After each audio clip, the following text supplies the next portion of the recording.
Hello everyone, आप सभी लोगों का स्वागत है टीचिंग परीक्षा के आज के इस वीडियो में, जिसमें फ्रेंड्स हम लोग बिहार 7 फेज शिक्षक भर्ती के लिए जो हमारी जनरल स्टडीज की एक सीरीज चला रहे हैं उसको एक कदम और आगे बढ़ाएंगे। नो फ्रेंड्स, मैंने आप लोगों से जैसे कहा है कि अब जिद अब यहां पर मैं केवल सिलेक्शन की नहीं है, अब तो होम डिस्ट्रिक्ट लेने की, खुद का जिला लेने की जिद है अब यहां पर में। और पढ़ाई ऐसी करेंगे कि यहां पर में मेरिट लिस्ट के अंदर में सबसे ऊपर में रहे, सबसे आगे रहे। तो जितने भी लोग हमारे साथ में यहां पर में जुड़ चुके हैं उन सभी का स्वागत है, सभी को आदाब, नमस्कार, सत श्री अकाल, ladies and gentleman, boys and girls, आप सभी का स्वागत है। और सबसे पहले तो मैं फ्रेंड्स आप लोगों को बहुत बहुत बधाई देना चाहूंगा और आप लोगों का बहुत बहुत धन्यवाद भी करना चाहूंगा कि पिछले लेक्चर के अंदर में जो हम लोगों ने कल किया था, एक जो हमने मैराथन की थी 100 क्वेश्चंस की, हम लोगों ने जो मैराथन की और जो हम लोगों ने रिवीजन की, महा रिवीजन, उसको इतना बढ़िया आप लोगों ने प्रतिसाद दिया फ्रेंड्स कि 24 घंटे के अंदर अंदर वो 50,000 के करीब वो लेक्चर पहुंच चुका है। इतने सारे बच्चों ने उसको देखा है और उसके ऊपर में रिस्पॉन्स किया है, तो बहुत बढ़िया, काफ़ी ज़्यादा खुशी हुई कि आप लोग जो है पढ़ने में इतने ज़्यादा उत्सुक हो और आप लोग पढ़ना चाहते हो, बेसिकली आप लोग पढ़ने में इंटरेस्टेड हो, ये बात यहाँ पर मैं समझ में आ रही है। तो कॉन्ग्रेचुलेशंस आप सभी लोगों को एक बार फिर से। प्लस फ्रेंड्स, यहाँ पर मैं जितने भी लोग यहाँ पर जुड़ चुके हैं हमारे साथ में, जिन लोगों ने इस सेशन को लाइक कर दिया, उन लोगों का बहुत बहुत धन्यवाद। और जहाँ जहाँ भी आप लोग इस सेशन को शेयर कर सकते हो, जल्दी जल्दी से शेयर कर देंगे फ्रेंड्स, ताकि ज़्यादा से ज़्यादा लोग हमारे साथ में यहाँ पर में जुड़ सके।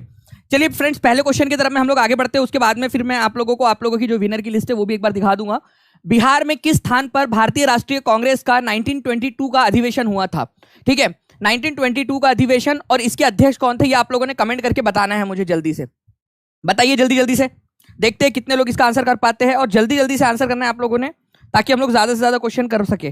पोल के अंदर में भी मैंने आप लोगों को दे दिया है यहाँ पर कि कौन सी जगह पे 1922 का जो है इंडियन नेशनल कांग्रेस का सेशन हुआ था, बहुत इंपॉर्टेंट है। और ये सेशन है आपका गया का। अब फ्रेंड्स, मैंने ये क्वेश्चन आप लोगों से इसलिए भी पूछा है कि मैं ये जानना चाहता हूं कि ये कौन से नंबर का सेशन था, क्योंकि ये भी आप लोगों से इंपॉर्टेंट है। अगर मान लीजिए एग्जामिनर ने ये पूछ लिया कि ये कौन से नंबर का सेशन था, तब क्या करेंगे? ठीक है, तो प्लीज इसको याद रखना आप लोग फ्रेंड्स कि ये 38वें नंबर का सेशन था, 38 नंबर का सेशन था आईएनसी का, 38वें नंबर का।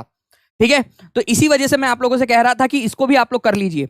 एक एक पॉइंट में आपको लिंक के साथ में, जैसे गया का आपको याद होगा काफी सारे बच्चों को, अब वो 38वां याद नहीं होगा, बट अब याद हो जाएगा आप लोगों को वो चीज। ठीक है, और इसके अध्यक्ष कौन थे इस समय में? तो चित्तरंजन दास। ठीक है, चित्तरंजन दास को किस नाम से जाना जाता था? एक नंबर यहां पर में बनेगा आप लोगों का, प्लस एक नंबर।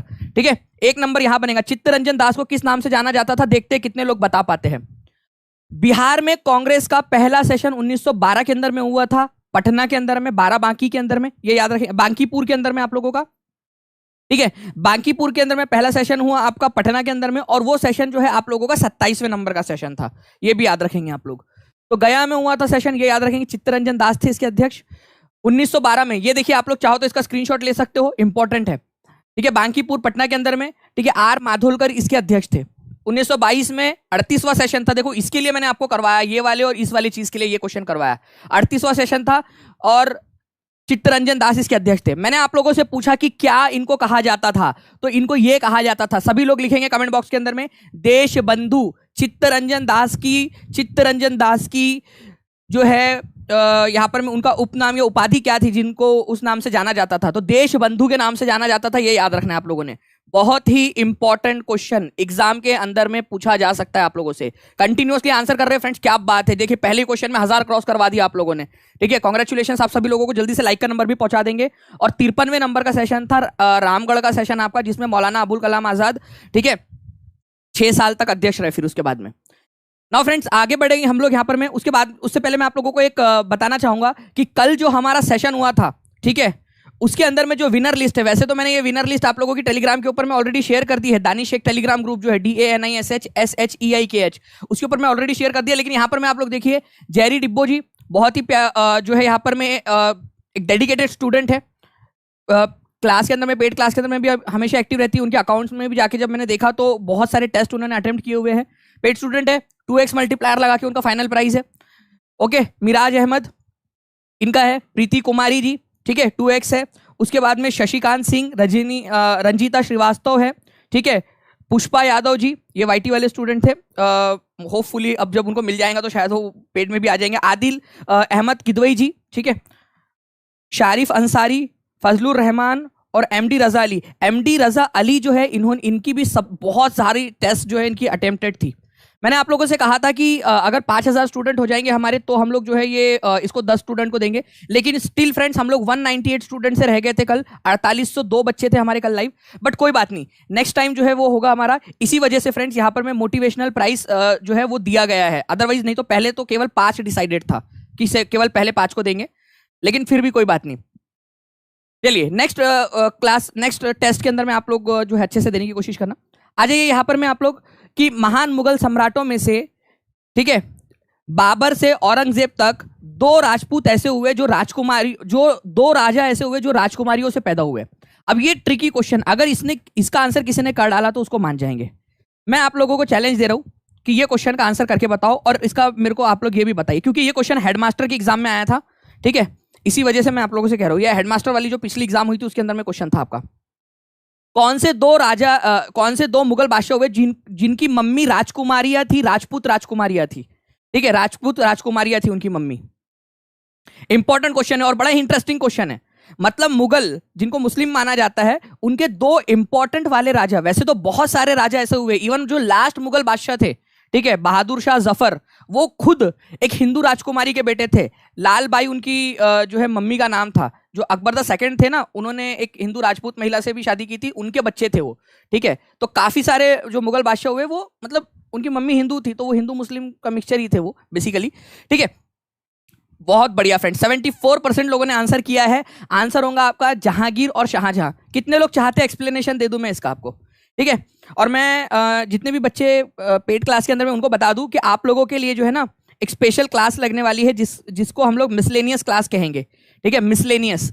उसके अंदर में मैं आपको जितनी भी मिसलेनियस चीजें जो जो आप लोगों से एग्जाम में पूछी जा सकती है वो सारी की सारी चीजें बताने वाला हूं। देखिए फ्रेंड्स, मैं आपको बताना चाहूंगा अकबर, ठीक है, की एक पत्नी थी जिनका नाम था, ठीक है, हीरा कुंवारी या फिर हरका बाई के नाम से इनको जाना जाता था, ठीक है, हरका बाई, ठीक है, जिसको आप लोग जोधा बाई, जोधा अकबर जो बोलते हो ना, बेसिकली उनका नाम हीरा कुंवारी या फिर हरका बाई था। हरका बाई या फिर इनको और किस नाम से जाना जाता था, हीरा कुंवारी के नाम से, हीरा कुंवारी, ये याद रखना है आप लोगों ने। हीरा कुंवारी या हरका बाई जयपुर की जो है राजकुमारी थी ये, ठीक है, जयपुर की थी, जोधपुर की नहीं थी, जयपुर की। किसी ने जोधपुर लिखा है, वो जोधपुर नहीं, जोधपुर वाली अलग है, वो अभी बताऊंगा आपको। इनका बच्चा था, ठीक है, इनका बच्चा था जहांगीर, जहांगीर, ठीक है, जिसको आप लोग सलीम के नाम से जानते हो, ठीक है, तो सलीम के नाम से। तो सलीम जो है एक राजपूत मम्मी का बेटा था। दूसरा वाले की बात करते हैं अब हम लोग यहां पर में, ठीक है, दूसरा था यहां पर में। अब ये जहांगीर, जहांगीर की एक पत्नी थी, ठीक है, जहांगीर की एक पत्नी थी जिसका नाम था जगत गोसाइनी। क्या नाम था उसका, जगत गोसाइनी। यहां थोड़ा सा इसको बड़ा करके लिखते हैं अपन लोग ताकि आप लोग देख पाए इसको, ठीक है। जहांगीर की पत्नी थी जगत गोसाइनी, जगत गोसाइनी, ये थी जोधपुर की, ठीक है, जगत गोसाइनी। इनका बेटा था, इन दोनों का बेटा था, ठीक है, शाहजहां, शाहजहां। तो ये जो जहांगीर और ये जो शाहजहां है, ये हिंदू राजपूत जो महिलाएं हैं उनके बच्चे थे, ठीक है। तो जहांगीर की मम्मी भी हिंदू राजपूत राजकुमारी थी, ठीक है, जयपुर की, मारवाड़ की, आप लोगों को याद रखना है यहाँ पर में, ठीक है। और यहाँ पर में आप लोगों का जगत गोसाइनी, ठीक है। तो ये इंपॉर्टेंट है आप लोगों का, एग्जाम के अंदर में आप लोगों से पूछा जा सकता है, तो इसको याद रखेंगे आप सभी लोग।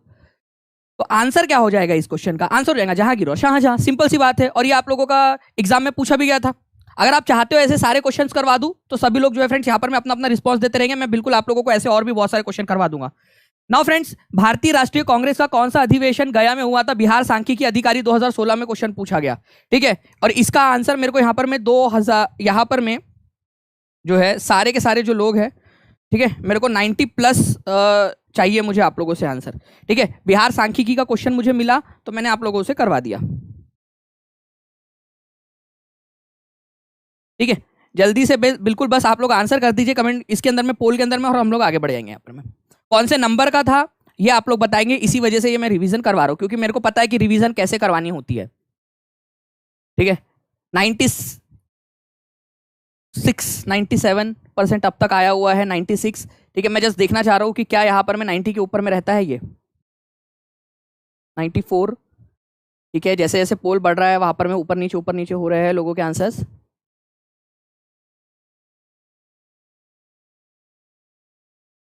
जी कंटिन्यूअसली आप लोग पोल में भी आंसर करते रहिए। 38वें नंबर का है, बहुत बढ़िया। सब लोग लिखते भी रहेंगे, कमेंट बॉक्स के अंदर में नंबर लिखते रहेंगे, कौन से नंबर का है वो, ठीक है। सभी लोग लिखते रहेंगे, कौन अध्यक्ष थे उसके ये भी लिखते रहेंगे, उनकी उपाधि क्या थी ये भी लिखते रहेंगे आप लोग, ठीक है। जैसे यहाँ पर मैं 1000 काउंट वोट का हो जाएगा, वैसे मैं यहाँ पर मैं इसको पोल को बंद कर दूंगा, ठीक है। और देख लेंगे हम लोग की रिजल्ट कितना आया है हमारा। जल्दी से तब तक सारे लोग लिखते रहिए, बार बार लिखते रहिए, ताकि आप लोगों को याद हो जाए सारी की सारी चीजें, ठीक है। बार बार भी लिखते रहेंगे तो भी कोई इशू नहीं है आप लोगों का, ताकि याद हो जाए। देखिए 91% लोगों ने आंसर किया है सही वाला, और मैं चाह रहा हूँ कि यहाँ पर मैं जो है यहाँ पर हमारा, चलिए बहुत बढ़िया, 91% लोगों ने आंसर किया है फ्रेंड्स 1000 पोल के अंदर में। तो answer is option number C, 91% लोगों ने सही आंसर किया था। ओके चलिए गुड।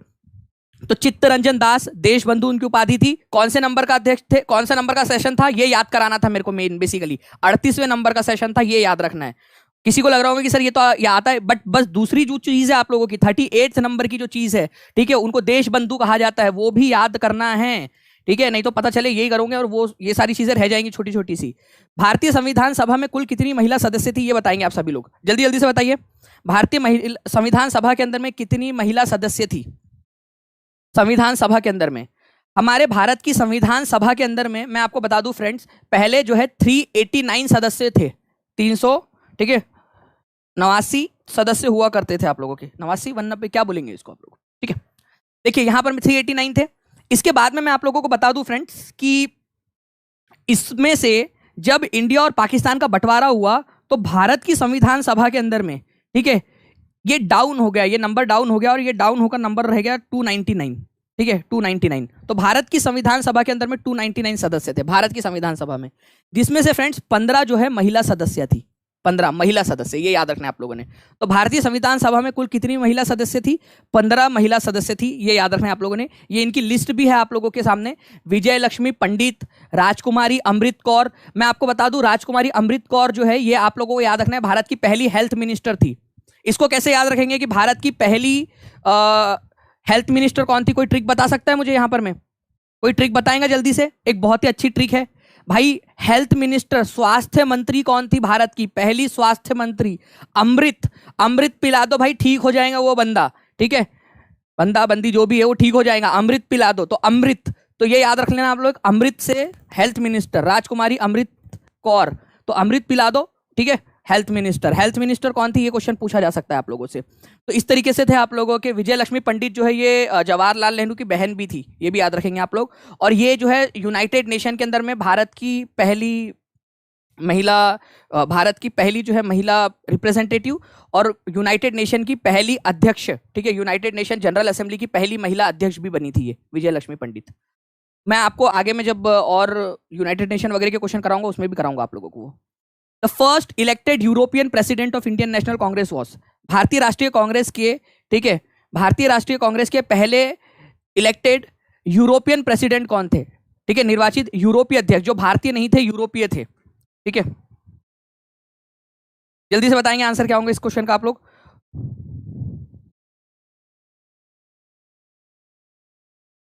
बहुत बढ़िया। देखिए फ्रेंड्स, अगर हम लोग बात करेंगे यहां पर में, तो एओ ह्यूम जो है ये संस्थापक थे, संस्थापक, संस्थापक।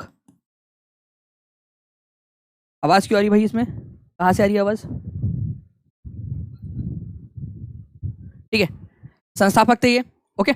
उसके बाद में बात करेंगे फ्रेंड्स यहां पर में जॉर्ज यूल जो है, ये आपके क्या थे? पहले अध्यक्ष थे। कौन से साल बने थे ये भी आप लोग मुझे बता सकते हो, कौन से साल बने थे? तो ये आप लोगों ने याद रखना है फ्रेंड्स कि भारतीय राष्ट्रीय कांग्रेस की स्थापना 1885 के अंदर में हुई थी, भारतीय राष्ट्रीय कांग्रेस की स्थापना। उसके बाद में मैं अगर आप लोगों को बताऊं यहां पर कि कैसा रहा, 1885, 1886, 1887, ठीक है, ये तीन के तो आपको याद होने ही चाहिए, लेकिन 1888 बहुत इंपॉर्टेंट है, ठीक है। 1888 के अंदर में यहां पर में ये सेशन हुआ था इलाहाबाद के अंदर में, इलाहाबाद, सभी लोग लिखेंगे, इलाहाबाद के अंदर में हुआ था। और इस सेशन के अंदर में जॉर्ज यूल जो है ये अध्यक्ष बने थे, जो कि पहले नॉन इंडियन या फिर यूरोपियन अध्यक्ष थे, यूरोपियन अध्यक्ष। तो कहां बने थे ये भी क्वेश्चन आपसे पूछा जा सकता है, ओके। 86% लोगों ने यहां पर में सही आंसर दिया है, B is the correct answer, George Yule. But कहां बने थे ये भी आंसर याद रखना है। कौन से नंबर का सेशन था वो, ये आप लोग कमेंट करके बताओ, देखते हैं कितने लोग आंसर कर पाते कमेंट बॉक्स के अंदर में। जल्दी से कमेंट करके भी आंसर बता देंगे मुझे कि कौन से नंबर का सेशन था वो। आप लोग खुद देखिए, आपके सामने में है, चौथे नंबर का सेशन था, ठीक है, जॉर्ज यूल, और इलाहाबाद के अंदर में हुआ था ये सेशन। पहले 3 सेशन के बारे में बताऊं क्या, क्योंकि क्वेश्चन एग्जाम में पूछेगा। ठीक है, तो याद रखेंगे सभी लोग, मेरे साथ साथ में रिवाइज करते जाओ। रिवीजन इज द की, याद रखना है आप लोगों ने। बॉम्बे में हुआ था सेशन, बॉम्बे में, ठीक है। और WC वोमेश चंद्र बैनर्जी, ये याद रखना है आप लोगों ने फ्रेंड्स, ये अध्यक्ष थे वोमेश चंद्र बैनर्जी। दूसरे नंबर का, ठीक है, ये हुआ था कलकत्ता के अंदर में, कलकत्ता में, ठीक है, दादा भाई नौरोजी इसके अध्यक्ष थे। और तीसरे नंबर का बड़ा इंपॉर्टेंट है, ठीक है, तीसरे नंबर का, ये भी बड़ा इंपॉर्टेंस है आप लोगों का। तीसरे नंबर का ये हुआ था मद्रास के अंदर में, ये याद रखना है आप लोगों ने, मद्रास में, मद्रास। और बदरुद्दीन तैयब जी, बदरुद्दीन तैयब जी, तैयब अली प्यार का दुश्मन, ठीक है।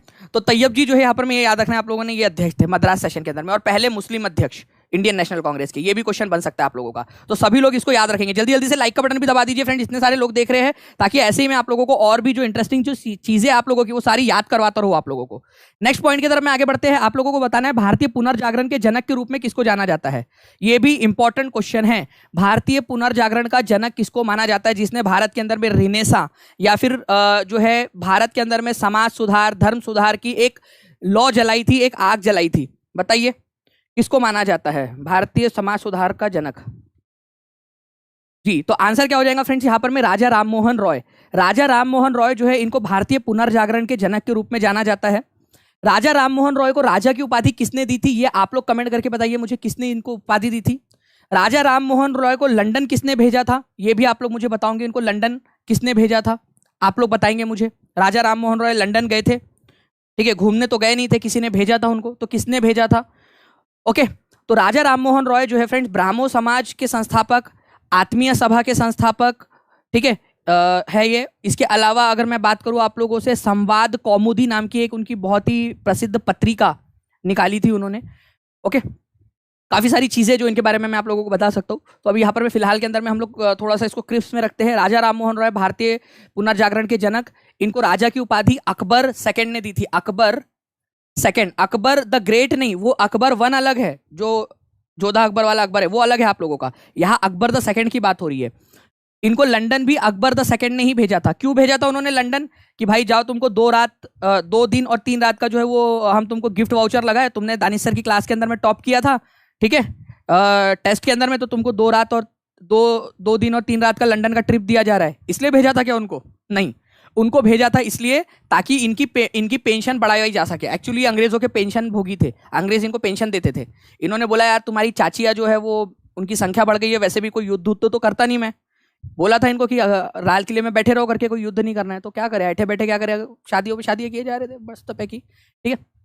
एक राजकुमारी थी, मैं राजपूत राजकुमारी लालबाई, मैंने आपको बताया, उनसे भी शादी की थी, उन्हीं से जो उनका बेटा हुआ था बहादुर शाह जफर, वो उन्हीं का बेटा था, अकबर द सेकंड और लालबाई का, ठीक है। क्या क्या बताओ अभी इनके बारे में आप लोगों को, बहुत सारी चीजें, ठीक है। चलिए, तो ये याद रखना है आप लोगों ने, अकबर द सेकंड, इन्होंने अपनी पेंशन बढ़वाने के लिए राजा राममोहन रॉय को लंदन भेजा था और राजा की उपाधि भी दी थी उनको, ये याद रखना है आप सभी लोगों ने, ठीक है। चलिए नेक्स्ट क्वेश्चन की तरफ मैं आगे बढ़ते हैं आप लोगों को बताना है फ्रेंड्स कि भारत की संविधान सभा का गठन किया गया था किसकी रिकमेंडेशन के आधार पर, ठीक है, किसकी रिकमेंडेशन के आधार पर। जल्दी जल्दी से यहाँ पर मैं आप लोग कमेंट करते रहेंगे। और ये क्वेश्चन तो बहुत बढ़िया है, इसका तो पोल भी बनता है, बताएंगे इसका आंसर क्या होगा।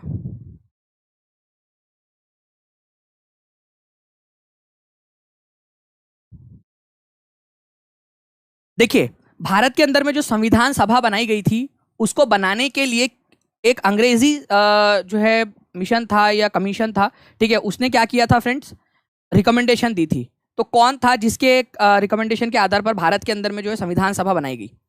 जल्दी से आंसर करेंगे आप लोग यहाँ पर में, सभी लोग देखते हैं कितने लोग इसका आंसर कर पाते हैं। बहुत बढ़िया फ्रेंड्स, आप लोगों के आंसर्स आ रहे हैं। कौन से साल में वो मिशन भारत के अंदर में आया था वो भी बता देंगे आप लोग। देखिए, हमारे भारत के अंदर में ये जो क्रिप्स मिशन है, क्रिप्स मिशन ये आया था 1942 में, आपको कल भी बताया था मैंने, 1942 में भारत में क्रिप्स मिशन आया था। और ये जो क्रिप्स मिशन है आप लोगों का, इसने क्या किया, इसने जो है भारत के अंदर में आकर उसने ये भारत के लोगों से एक मदद मांगी थी कि वर्ल्ड वॉर 2 में मदद की जाए। तो इसके आधार पर तो संविधान सभा नहीं बनी थी आप लोगों की। इंडिपेंडेंस एक्ट, ठीक है, 1947 के अंदर में जो भारत का एक भारतीय स्वतंत्रता अधिनियम पास किया गया था जुलाई 1947 के अंदर में, इससे भी संविधान सभा नहीं बनी। संविधान सभा बनी थी कैबिनेट मिशन की रिकमेंडेशन के आधार पर, जो कि 1946 में आया था, 1946 के अंदर में। तो ये याद रखेंगे आप लोग, 1946 के अंदर में जो कैबिनेट मिशन भारत में आया था उसके आधार पर बनी थी इसको। ठीक है, माउंटबेटन की रिकमेंडेशन के आधार पर क्या हुआ था, भारत का बंटवारा हुआ था। माउंटबेटन प्लान, ये याद रखना है, इसके आधार पर भारत का बंटवारा हुआ था। ठीक है, चलिए, तो यहाँ पर मैं 65% लोगों ने सही आंसर दिया है फ्रेंड्स, ये भी याद रखेंगे आप लोग प्लीज। ये भी याद रखना कि कौन सी चीज कौन से साल में हुई थी, क्योंकि आप लोगों से क्रोनोलॉजी वगैरह वाले क्वेश्चन भी पूछे जाते हैं, है ना। चलिए, बहुत बढ़िया, 1000 लाइक्स हो चुके हैं, आप सभी का बहुत बहुत धन्यवाद एंड सभी को कॉन्ग्रेचुलेशंस। ठीक है, 1000 लाइक्स के लिए। नर्मदा नदी जो है फ्रेंड्स वो कहाँ से निकलती है, माइकल हिल से, हिमालय से, विंध्या से, सातपुड़ा से, कहाँ से निकलती है नर्मदा नदी, जल्दी बताइए आप लोग, नर्मदा नदी कहाँ से निकलती है, जल्दी जल्दी से बताना है सभी लोगों ने, नर्मदा नदी कहाँ से निकलती है। देखिए, अगर मैं नर्मदा नदी की बात करूं फ्रेंड्स, तो वो हिमालय से निकलने वाली नदी तो नहीं है आप लोगों की, तो आप लोगों का ये बी तो आप लोगों का बिल्कुल ही एलिमिनेट हो जाता है, जो भी लोग बी लगा रहे हैं वो लोगों का सभी का एलिमिनेट हो गया। ठीक है, तो आंसर क्या होगा आप लोगों का, विंध्या, सातपुड़ा या माइकल। विंध्या और सातपुड़ा के बीच में से, ये विंध्या है, ये सातपुड़ा है, उनके बीच में से बहती है ये नदी, उनके बीच में से बहती है, ये विंध्या हिल्स है और ये सातपुड़ा है, उनके बीच में से ये नर्मदा नदी बहती है, उनमें से निकलती नहीं है। तो एक ही बच गया आपका माइकल, माइकल हिल्स। ठीक है, माइकल हिल्स जो है फ्रेंड्स, ये आप लोगों को मिलेगा अमरकंटक प्लेटू के ऊपर में, अमरकंटक नाम की जगह, मैं आपको दिखाता भी हूं मैप के ऊपर में, डोंट वरी। ठीक है, यहां पर मैं आप लोग देखिए फ्रेंड्स, ये है आप लोगों का, आई होप आप लोगों को यहां पर में दिखाई दे रहा होगा। ठीक है, ये है आप लोगों का माइकल रेंज, माइकल रेंज, ये अमरकंटक प्लेटू के ऊपर में, मतलब ये वाली जो जगह है ना आप लोगों की, ये वाली माइकल जो रेंज है पूरा, यहां पर में अमरकंटक प्लेटू है, अमरकंटक का पठार, अमरकंटक, इसको अमरकंटक पठार भी बोलते हैं। तो अमरकंटक पठार के ऊपर में माइकल रेंज है, माइकल हिल्स आप लोगों की।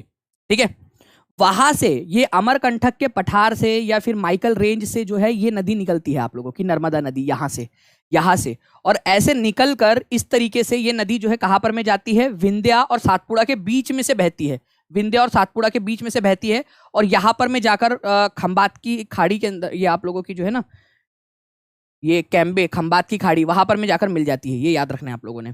तो ये इंपॉर्टेंट पॉइंट है आप लोगों का, माइकल रेंज या फिर अमरकंटक जो है वहां से निकलती है, विंध्या और सातपुड़ा के बीच में से बहते हुए इधर में जाकर मिल जाती है आप लोगों की।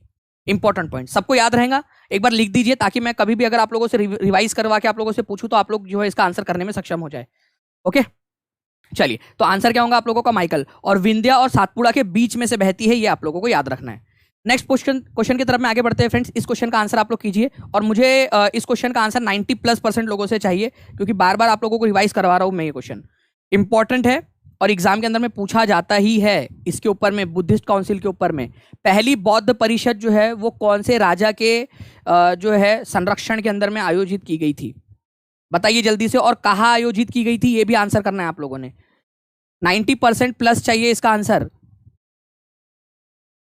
बताइए जल्दी से कि पहली जो बौद्ध परिषद है वो कौन से राजा के समय में आयोजित की गई थी, और आप लोगों ने बताना है कि कहाँ आयोजित हुई थी और इसके अध्यक्ष कौन थे इस सभा के। तो देखिए, अगर मैं इस क्वेश्चन की बात करूं आप लोगों से, तो अजात शत्रु के समय में इसको आयोजित किया गया था, ये याद रखना है आप लोगों ने।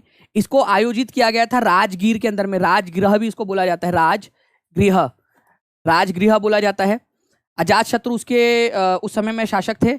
अध्यक्ष किसको बनाया गया था इस सभा का, ठीक है, अध्यक्ष, ये भी याद रखना है आप लोगों ने।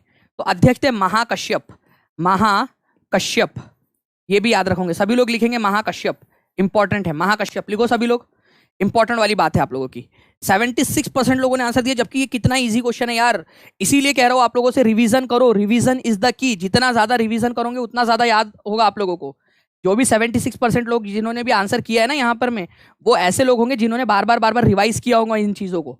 तो पहली वाली बौद्ध परिषद अजात शत्रु ने आयोजित करवाई थी राजगृह के अंदर में, बिहार में, और इसके अध्यक्ष थे महाकश्यप, ये याद रखना है आप लोगों ने। दूसरी वाली भी बता देता हूँ आपको, सेकंड वाली, ठीक है, थोड़ा सा मैं यहाँ पर मैं इसको छोटा कर देता हूँ आप लोगों को बताने के लिए, ठीक है। दूसरी वाली जो थी, सेकंड वाली, ये भी याद रखना, सेकंड वाली काल अशोका ने आयोजित करवाई थी, कहाँ पर में, वैशाली में।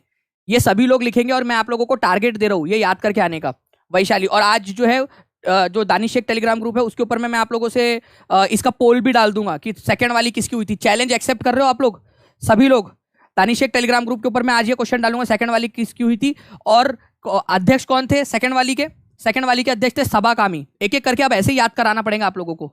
सभाकामी या सर्वकामी भी उनको बोला जाता है, सभाकामी। अब आप लोगों को ऐसे ही चैलेंज देता हूं मैं, धीरे धीरे धीरे धीरे याद करवाने के लिए, ठीक है। बस पहला और दूसरा आज याद करके बताओ मेरे को आप लोग। सेकंड वाला काल अशोका के समय में हुआ था, वैशाली नाम की जगह पे, बिहार में। नेक्स्ट क्वेश्चन की तरफ में आगे बढ़ते हैं आप लोगों के, ठीक है। ये पूरी की पूरी लिस्ट है फ्रेंड्स आप लोगों की कि कौन से बौद्ध परिषद कहाँ पर में आयोजित हुई थी। नेक्स्ट क्वेश्चन आपका, नर्मदा नदी जो है वो कौन से दो रेंज के बीच में से बहती है, ठीक है। जल्दी से बताएंगे इस क्वेश्चन का आंसर, और लाइक भी कर दो यार। करीब 2000 के करीब बच्चे यहाँ पर में जुड़ चुके हैं, जल्दी जल्दी से लाइक का बटन भी दबा देंगे। मैं अपनी पूरी एनर्जी लगा रहा हूँ और आप लोग भी अपना अपना जो रिस्पॉन्स है वो सही से यहाँ पर में देते रहेंगे सभी लोग, अपने लाइक शेयर और सब्सक्राइब के तरह।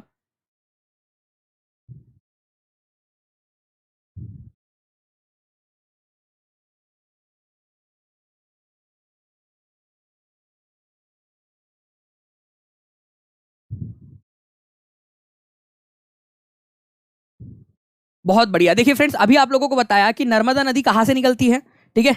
नर्मदा नदी जो है, मान लीजिए ये हमारा भारत है, ठीक है। आप लोगों को देखो कैसे याद करवा रहा हूं मैं, बिल्कुल आपके माइंड में बिठा दे रहा हूं, ठीक है। यहाँ पर मैं मान लीजिए माइकल हिल्स है, अमरकंटक, यहाँ से निकलती है नदी इस तरीके से, और अरब सागर में जाकर खंबात की खाड़ी में मिल जाती है। कौन से डायरेक्शन में बहने वाली नदी है नर्मदा, ये भी आप लोग मेरे को कमेंट करके बताएंगे।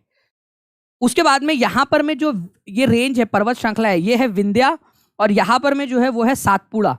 तो विंध्या और सातपुड़ा के बीच में बहती है, सातपुड़ा और विंध्या के बीच में। तो answer is option number B आप लोगों का। तो 88% लोगों ने बिल्कुल सही आंसर दिया है। वेरी गुड फ्रेंड्स, ठीक है, कॉन्ग्रेचुलेशंस। ऐसे ही आप लोग आंसर करते रहिए अच्छे से, ताकि आप लोगों का रिवीजन भी होता रहे साथ साथ में, ठीक है। नेक्स्ट क्वेश्चन की तरफ में आगे बढ़ते हैं हम लोग फ्रेंड्स, यहाँ पर मैं आप लोगों के, ठीक है। नेक्स्ट क्वेश्चन आप लोगों का आपकी स्क्रीन के ऊपर में ये रहा। आपको बताना है कि मौर्य समय काल के अंदर में जो स्क्रिप्ट इस्तेमाल की जाती थी वो कौन सी थी। और मौर्य समय काल के अंदर में स्पेशली बात करूं फ्रेंड्स, तो अशोका की बात हो रही है यहाँ पर में। अशोका कौन से साम्राज्य का, ठीक है, अशोका जो है वो कौन से साम्राज्य का राजा था, या कौन से वंश का राजा था। मौर्य वंश का ही था वो, तीसरे नंबर का राजा, चंद्रगुप्त मौर्य का पोता था अशोका। तो उसके समय काल के अंदर में आप लोगों को बताना है कि कौन सी वाली लिपि का इस्तेमाल किया जाता था। तो देखिए, दो चीजें हैं फ्रेंड्स, एक होती है भाषा, ठीक है। भाषा मतलब जिस भाषा में आप बोलते या सुनते हो, भाषा में बोला या सुना जाता है। मैं बोल रहा हूं, आप सुन रहे हो, ये भाषा हो गई, ठीक है। मैं हिंदी में बात कर रहा हूं आप लोगों से अभी, लेकिन मैं लिख किस में रहा हूं, वो होती है आप लोगों की लिपि, ठीक है, लिपि आप लोगों की। तो ये याद रखना है आप लोगों ने फ्रेंड्स, कि जो लिपि है आप लोगों की, उसमें कौन सी वाली लिपि का प्रयोग किया जाता था, ये आप लोगों से बोल रहे हैं यहाँ पर में। तो लिपि जो है आप लोगों की जिसमें पढ़ा या लिखा जाता है, जैसे ये आप लोगों की रोमन स्क्रिप्ट हो गई, इंग्लिश में लिखा हुआ है जो है रोमन स्क्रिप्ट ABCD। तो भाषा जो है बोला या सुना जाता है आप लोगों का भाषा के अंदर में, और लिपि जो होती है उसके अंदर में लिखा या पढ़ा जाता है, लिखा या पढ़ा जाता है, ठीक है, लिखा या पढ़ा जाता है उसके अंदर में। तो ये आप लोगों को याद रखना है, इंपॉर्टेंट पॉइंट है, एग्जाम के अंदर में आप लोगों से पूछ सकते हैं। तो प्राकृत जो है ये एक भाषा है, प्राकृत भाषा है। जितने भी लोग बी आंसर लगा रहे हैं वो बता दो कि प्राकृत आप लोगों की एक भाषा है। और ब्राह्मी जो है ये एक लिपि है, ठीक है, लिपि इधर में आएगा, पी, लिपि, ठीक है। तो ब्राह्मी जो है आप लोगों की लिपि है। तो आंसर आप लोगों का होगा ऑप्शन नंबर ए, ये याद रखना है। आंसर बी नहीं होगा, ऑप्शन नंबर ए होगा, क्योंकि प्राकृत भाषा है आप लोगों की, पाली भाषा है आप लोगों की। ब्राह्मी स्क्रिप्ट का इस्तेमाल किया जाता था लिपि का, ओके। और ब्राह्मी स्क्रिप्ट जो है, जैसे हिंदी ये आप लोगों की देवनागरी स्क्रिप्ट है, अ आ ई उ, ये क्या है आपकी ब्राह्मी, आपकी देवनागरी लिपि है, ठीक है। वैसे ही एक ब्राह्मी स्क्रिप्ट भी होती है। तो उस समय में ब्राह्मी लिपि का इस्तेमाल किया जाता था ज्यादातर, ठीक है। चलिए बहुत बढ़िया फ्रेंड्स, 1200 से ज्यादा लाइक हो चुके हैं, कॉन्ग्रेचुलेशन आप सभी लोगों को फ्रेंड्स। नेक्स्ट क्वेश्चन की तरफ में आगे बढ़ते हैं हम लोग यहाँ पर में। ये देखिए, अगर आप लोगों को ब्राह्मी स्क्रिप्ट देखनी है तो मैं आप लोगों को दिखा भी देता हूँ, कुछ इस प्रकार से दिखती है। अगर आप पढ़ सकते हो तो पढ़ लो, ठीक है। और जूम करके देखना है आप लोगों ने तो मैं और जूम करके दिखा देता हूँ आप लोगों को, कोई इशू नहीं है।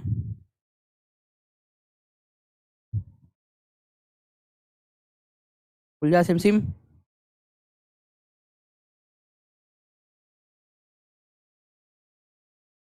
ठीक है। अगर आप लोगों को कुछ समझ में आ रहा है तो पढ़ लो इसके अंदर में,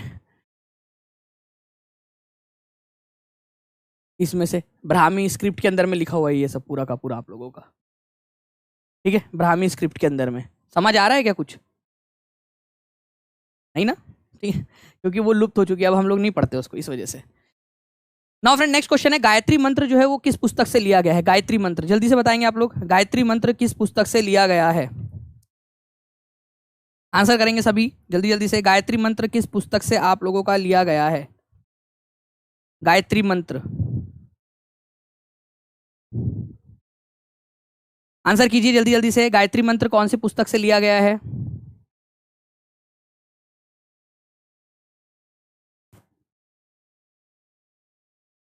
क्या बात है, बहुत बढ़िया फ्रेंड्स। देखिए आप लोगों के यहाँ पर में आंसर भी आने स्टार्ट हो गए हैं। अगर मैं आप लोगों से बात करूं गायत्री मंत्र, ठीक है, ये आप लोगों का लिया गया है ऋग्वेद से। ये याद रखना आप लोगों ने, ऋग्वेद से लिया गया है इसको, ऋग्वेद से।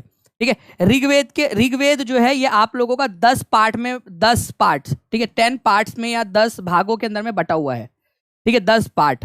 उसमें से जो आपका तीसरे नंबर का भाग है, थर्ड नंबर का जो भाग है, ठीक है, तीसरा वाला जो भाग है, उसके अंदर में आप लोगों को गायत्री मंत्र मिलेगा। ठीक है, गायत्री मंत्र। गायत्री मंत्र की रचना किसने की है? ऐसा क्या माना जाता है कि गायत्री मंत्र की रचना किसने की है? 2000 प्लस हो गए हमारे यहाँ पर में लाइव। कॉन्ग्रेचुलेशन आपको फ्रेंड्स। ठीक है जी, हाँ मेरी अभी तबीयत ठीक है वर्षा जी। जी, तो यहाँ पर मैं बताइए गायत्री मंत्र की रचना किसने की थी? तो गायत्री मंत्र की रचना जो है वो विश्वामित्र ने की थी। विश्वामित्र, ऋषि विश्वामित्र, ये भी याद रख सकते हो आप लोग। विश्वामित्र, ऋषि विश्वामित्र ने की थी, ऐसा माना जाता है गायत्री मंत्र की रचना। तो आंसर जो है आप लोगों का यहाँ पर में हो जाएगा आपका ऑप्शन नंबर सी। ठीक है, तो सी। ऋग्वेद के तीसरे मंडल के अंदर में आप लोगों को ये दिया गया है, ये भी याद रखोगे आप लोग। ऋग्वेद के अंदर में टोटल कितने सूक्त है? 1028 सूक्त है। सूक्त का मतलब होता है भजन, या अच्छी तरह से सुना गया बेसिकली मतलब होता है उसका, भजन बोल सकते हो। तो 1028 भजन है उसके अंदर में टोटल। तो ये याद रखेंगे आप लोग, इंपॉर्टेंट वाला पॉइंट है फ्रेंड्स, एग्जाम के अंदर में आप लोगों से पूछा जा सकता है। ठीक है, तो be ready for this question as well. आगे बढ़ते हैं फ्रेंड्स हम लोग यहाँ पर में नेक्स्ट क्वेश्चन की तरफ में। आप लोगों के नेक्स्ट क्वेश्चन की तरफ मैं आगे बढ़ूँ उससे पहले मैं आपको बता दूं फ्रेंड्स की टीचिंग परीक्षा के साथ में अगर आप लोग प्रिपरेशन करना चाहते हो तो टीचिंग परीक्षा ऐप को आप लोग डाउनलोड कर सकते हो। और अगर आप लोगों को कोई भी दिक्कत आ रही है सब्सक्राइब करने में, कुछ भी करने में, ठीक है, तो आप लोग इस नंबर पे कॉल भी कर सकते हो 7611101101 या फिर 9697888844। 6 महीने के लिए 999 रुपए का कोर्स है फ्रेंड्स, और 1 साल के लिए 1499 का। जो भी आप लोगों की पसंद है उस हिसाब से आप लोग यहाँ पर में इसको सब्सक्राइब कर सकते हो। ठीक है, ताकि आप लोग एक स्ट्रक्चर्ड वे में पढ़ाई कर सको। आगे बढ़ते हैं हम लोग यहाँ पर में। Which article is automatically suspended during national emergency in India?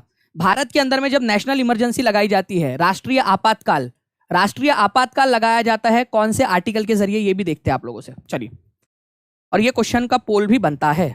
ठीक है भाई, कितने लोग यहाँ पर में आंसर कर पाते हैं ये तो देखना ही पड़ेगा यहाँ पर में कि पोल के अंदर में। बताइए इस क्वेश्चन का आंसर क्या होगा आप लोगों का? आंसर करते रहिए सभी लोग जल्दी जल्दी से।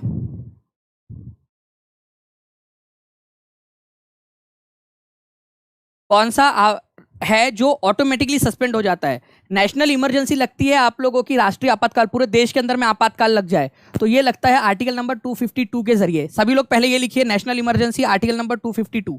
ठीक है, उसके बाद में मैंने आप लोगों से पूछा है कि भाई कौन सा आर्टिकल है जो ऑटोमेटिकली सस्पेंड हो जाता है आपका बिना किसी इसके। अगर आपने आर्टिकल नंबर जो है 352 का इस्तेमाल करके, ठीक है, 352 का इस्तेमाल किया आप लोगों ने और ऑटोमेटिकली आप लोगों ने नेशनल इमरजेंसी इंपोज कर दी, तो एक आर्टिकल ऐसा जो अपने आप सस्पेंड हो जाएगा, उसको सस्पेंड करने की जरूरत नहीं पड़ती।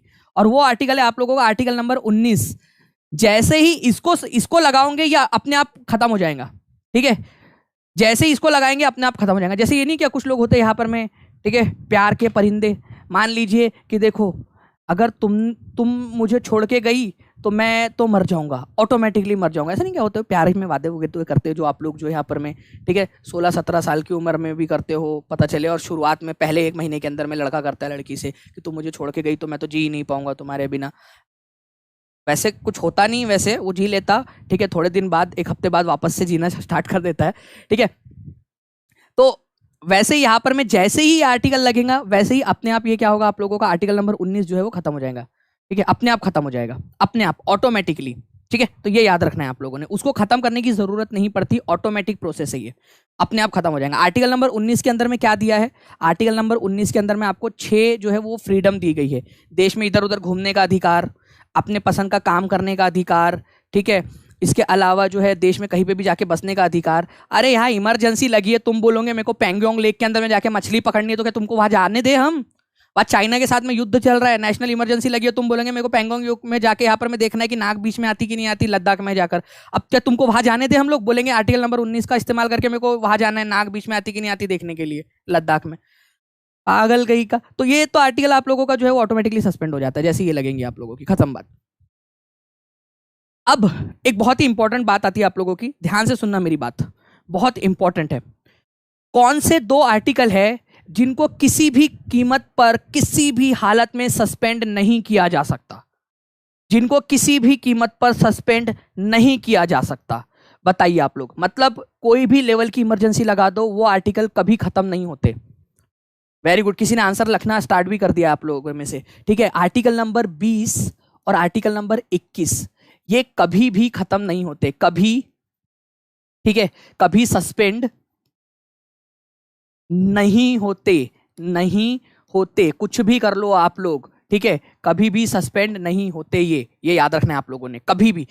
ये आर्टिकल नंबर 20 और 21 बहुत इंपॉर्टेंट। अब मैं अगला क्वेश्चन आप लोगों से इसके ऊपर मैं पूछूंगा कभी तो भी मिलाकर आप लोगों से, ठीक है। आप लोगों को तो याद रखना है आप लोगों ने, आर्टिकल नंबर 20 और 21 कभी भी सस्पेंड नहीं होते। 19 अपने आप सस्पेंड हो जाएगा, 20 और 21 को सस्पेंड किया ही नहीं जा सकता, चाहे आप नेशनल इमरजेंसी लगा दो, इंटरनेशनल इमरजेंसी लगा दो, कुछ भी लगा दो, ठीक है, इनको नहीं किया जा सकता। 20 जो है आपका ये अधिकार है कि भाई आप लोग जब आपको दोष सिद्धि होती है, आप लोगों को जब आपको मान लीजिए आप गुनाहगार साबित हो गए तो उसमें कुछ बचाव आपको अधिकार दिए गए। जैसे एक ही गुनाह के लिए 2 बार सजा नहीं हो सकती आप लोगों को, ठीक है, एक ही गुनाह किया आपने और उसके लिए 2 बार सजा नहीं हो सकती आपको। इसके अलावा जो है आज आपने गुनाह किया है और आने वाले कल में कोई कानून बनाकर आज के गुनाह के लिए आपको सजा दे दी जाए, रेट्रोस्पेक्टिव इफेक्ट उसको बोला जाता है, वो नहीं किया जा सकता आप लोगों का। वो आर्टिकल नंबर 20 में दिया है कि अगर आप दोषी हो भी तो कुछ आपके पास में बचाव के अधिकार है, वो आर्टिकल नंबर 20 में है, और 21 में जीने का अधिकार है आप लोगों का, ठीक है। तो ये सस्पेंड नहीं होते, ये याद रखना है आप लोगों ने, 20 और 21। नाउ फ्रेंड्स, नेक्स्ट क्वेश्चन की तरफ में आगे बढ़ते हैं। इस क्वेश्चन का आंसर कीजिए आप लोग। बताइए वोल्केनिक माउंटेन को क्या कहा जा सकता है, और वोल्केनिक माउंटेन जो है उनको किस नाम से जाना जाता है? वोल्केनिक माउंटेन्स को बताओ।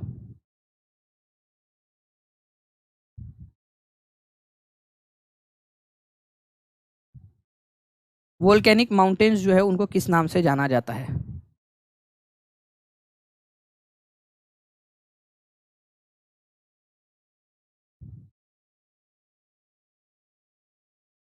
वोल्केनिक माउंटेन बेसिकली फ्रेंड्स वो माउंटेन्स होते हैं आप लोगों के जो के वोल्केनिक इरप्शन के कारण बनते हैं। वोल्केनो फटता है उसके कारण जो यहाँ पर में जमा हो जाता है ना, जो उसका पूरा मलबा जमा हो जाता है उसके कारण बनते हैं। तो जमा होने को ही एक्यूमुलेशन कहा जाता है। एक्यूमुलेट करना, जमा करना, संचयन करना, ठीक है। तो आंसर क्या होगा इसका? आप लोगों का आंसर होगा संचय पर्वत या एक्यूमुलेशन, माउंटेन ऑफ एक्यूमुलेशन कहा जाता है। सिंपल सी बात है, इसकी टर्मिनोलॉजी को समझो। जितने भी लोग बी आंसर लगा रहे हैं सबका गलत है, ठीक है। देखिए ये क्या होता है, माउंटेन जो ये बना कैसे है आप लोग खुद से सोचिए। यहाँ पर मैं अगर मैं इसी को आपको थोड़ा सा जूम करके बताऊं, इस इमेज को ही आप लोगों की, ठीक है, हो जा भाई,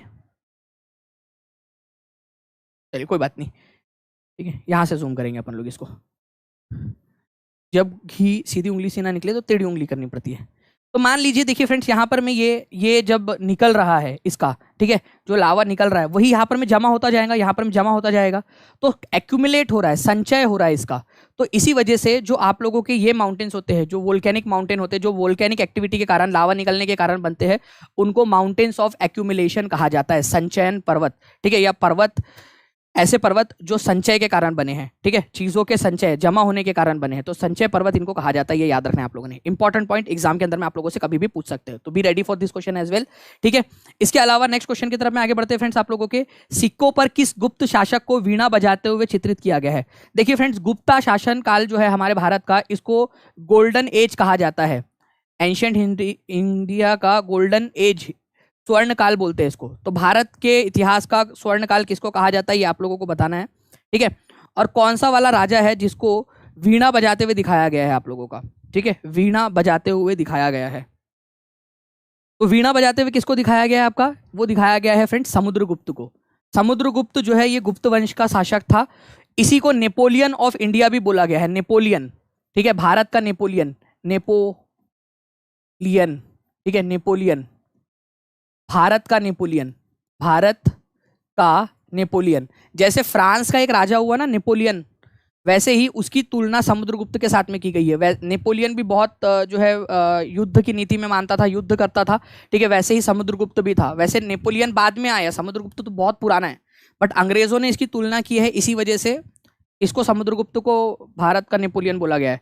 अगर हम लोग फ्रांस पर कब्जा कर लेते तो शायद हम लोग नेपोलियन को फ्रांस का समुद्रगुप्त बोलते, ठीक है। चलिए, तो भारत का नेपोलियन किसको कहा गया? समुद्रगुप्त को। सिक्कों के ऊपर में इसको वीणा बजाते हुए दिखाया गया है, ये याद रखना है आप लोगों ने, वीणा बजाते हुए। मान लीजिए ये समुद्रगुप्त है, ऐसा बैठा हुआ है, मस्त पैकी, हाथ में उसके वीणा है, ठीक है, ऐसा है कुछ तो भी, और पता नहीं कुछ बजा रहा है इस प्रकार का वो, ठीक है। तो ये भी आप लोग थोड़ा सा याद रख लेना, वीणा बजाते हुए उसको दिखाया गया है। चलिए, ये एक पॉइंट आप लोगों का है जो आप लोग याद रखोगे। इसके बाद में फ्रेंड्स नेक्स्ट जो क्वेश्चन है आप लोगों का, उसकी तरफ में आगे बढ़ते हैं। उससे पहले मैं आप लोगों से एक क्वेश्चन पूछना चाहूंगा। आप लोग मुझे बताइए कि विक्रमादित्य की कौन सा गुप्ता वंश का शासक था जिसने विक्रमादित्य की उपाधि ली थी? विक्रमादित्य की उपाधि ली थी, बताइए। विक्रमादित्य की उपाधि कौन से जो है इसने ली थी? विक्रमादित्य की उपाधि कौन से इसने ली थी?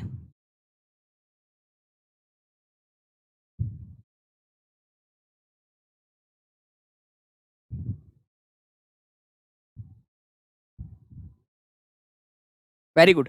चंद्रगुप्त द्वितीय ने, चंद्रगुप्त सेकंड, इसका जो बेटा था, समुद्रगुप्त का बेटा था चंद्रगुप्त दो, उसने जो है विक्रमादित्य की उपाधि ली थी, ये याद रखना है, चंद्रगुप्त दो ने। नेक्स्ट क्वेश्चन की तरफ में आगे बढ़ते हैं फ्रेंड्स। आपको बताना है कि चंद्रगुप्त मौर्य, चंद्रगुप्त मौर्य, ये मौर्य वंश वाला है। वो चंद्रगुप्त वन, चंद्रगुप्त दो, वो गुप्ता वंश वाले हैं, ठीक है। जब मैं आप लोगों को मिसलेनियस पढ़ाऊंगा ना पेड के अंदर में, जिन बच्चों का भी है हमारे साथ में, जब आप लोगों का मॉडर्न हिस्ट्री वो खत्म हो जाएगा तो मिसलेनियस पढ़ाऊंगा, जिसके अंदर में एंशियंट और मॉडर्न के जो भी मिसलेनियस वाले पार्ट है, जो आप लोगों से ऐसे छोटे छोटे क्वेश्चन पूछे जा सकते हैं, वो जब कराऊंगा उसमें आप लोगों को समझाऊंगा अभी मैं। तो मौर्य जो है वो अलग है और गुप्ता वंश अलग है। चंद्रगुप्त मौर्य मौर्य वंश का संस्थापक है, वो उसका गुप्ता वंश से कोई लेना देना नहीं है, ये पुराना है ज्यादा। तो चंद्रगुप्त मौर्य, ठीक है। इसके आध्यात्मिक गुरु कौन थे ये बताना है आप लोगों ने। आध्यात्मिक गुरु, काफी सारे लोगों को लगता है चंद्रगुप्त मौर्य के गुरु तो चाणक्य थे। तो चाणक्य जो है उनके पॉलिटिकल गुरु थे, पॉलिटिकल गुरु, ठीक है, जिन्होंने उनको पॉलिटिक्स का नॉलेज दिया, उनको बाकी की चीजें सिखाई। बट यहाँ पर मैं बात क्या हो रही है आप लोगों की, यहाँ पर मैं बात हो रही है कि उनके आध्यात्मिक गुरु कौन थे। आपको बताना चाहूंगा फ्रेंड्स कि चंद्रगुप्त मौर्य, इन्होंने गुप्त वंश की स्थापना की, मौर्य वंश की स्थापना की, मौर्य वंश को बड़ा किया, ठीक है। धनानंद को हटा दिया, नंद वंश का खात्मा करके मौर्य वंश की स्थापना की। बट जिंदगी के आखिरी समय पर इन्होंने एक अलग धर्म अपना लिया था। वो धर्म कौन सा था, जल्दी बताइए आप लोग। चंद्रगुप्त मौर्य ने कौन सा धर्म अपना लिया था? देखते हैं कितने लोग आंसर कर पाते हैं। चंद्रगुप्त मौर्य ने कौन सा धर्म अपना लिया था? जल्दी जल्दी से लाइक का बटन भी दबा देंगे फ्रेंड्स सभी लोग। तो यहां पर मैं आप लोगों को याद रखना है कि जैन धर्म इन्होंने अपना लिया था, चंद्रगुप्त मौर्य ने। और भद्रबाहु नाम के एक जैन जो है यहाँ पर में मुनि हुए थे, भद्रबाहु, इनके नेतृत्व में या उनके सानिध्य में, उनके जो है नीचे रहकर उन्होंने जैन धर्म को अपना लिया था। और भद्रबाहु के साथ में वो यहाँ चले गए थे कर्नाटक में, ये श्रावण बेलगोला नाम की जगह यहाँ कर्नाटक के अंदर में, ठीक है। कर्नाटक में श्रावण बेलगोला नाम की जगह है। क्या नाम है उस जगह का? श्रावण बेलगोला। बड़े वाले इसमें बता देता हूँ आप लोगों को, ठीक है। ये मान लीजिए हमारा भारत है, ठीक है। कर्नाटक के अंदर में, कर्नाटक में यहाँ पर में एक जगह है जिसका नाम है श्रावण बेलगोला। श्रावण, श्रावण बेला गोला, ठीक है। तो श्रावण बेला गोला के गोला नाम की जगह पर चले गए, ठीक है। पाटलिपुत्र से अपने गुरु के साथ में यहाँ पर में गए।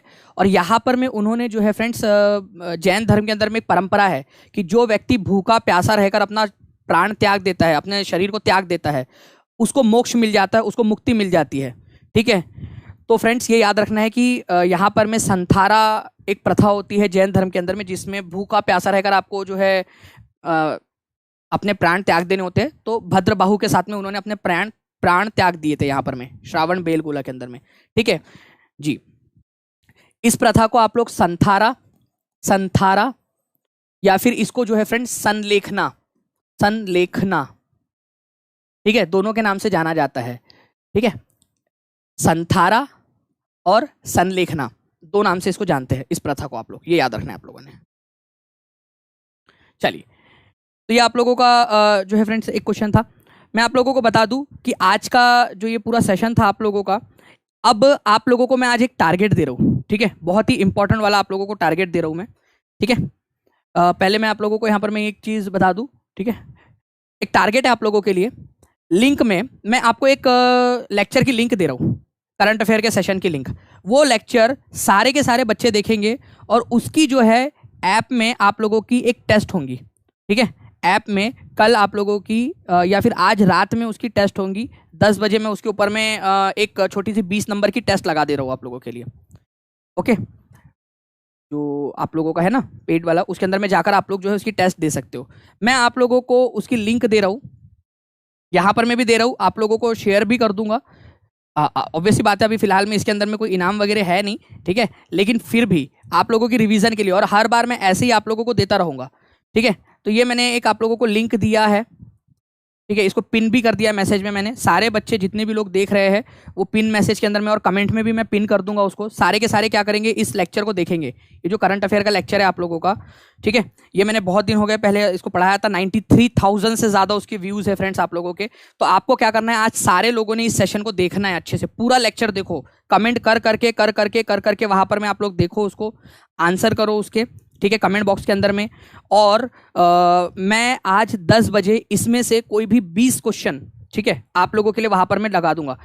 मेरी शायद 9 से 10 मेरी क्लास है, 10:15 बजे लगा दूंगा उसको 10:30 के ऊपर में, ठीक है। जो लेक्चर वाईटी का सेशन की एक लिंक मैंने आप लोगों को दी हुई है, पिंड कमेंट के अंदर में है, पिंड कमेंट में, और पिंड कमेंट के अंदर में, और आप लोगों को डिस्क्रिप्शन में भी दे दूंगा उसको।